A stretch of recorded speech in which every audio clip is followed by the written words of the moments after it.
আসসালামু আলাইকুম, সবাই কেমন আছেন? আজকে ভর্তাটা কেমন লাগলো আপনাদের থেকে কমেন্টে জানিয়ে যাবেন।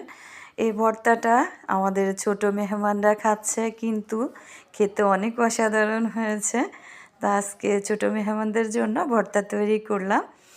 দেখবেন সবাই কম বেশি খাচ্ছে, বাট ফাতেমাও খাবে সবার সাথে। কিন্তু ফাতেমার তো অনেক ঝাল লাগতেছে, খেতে পারতেছে না। তারপরেও সবার সাথে একটু খাচ্ছে। ও তো ছোটো মেহমানদের মতনই। তো আসলে ও কমেন্ট করতেছে ভালো হয়েছে, বাট পানিও খাচ্ছে সাথে সাথে। এখানে ভর্তাটা আমি ফুল ভিডিওটা আপনাদের সাথে শেয়ার করব অবশ্যই। এখন আমি একটা শর্ট ভিডিও দিলাম। বরবটি এবং আপনার টমেটো, রসুন কুচানো সব কিছু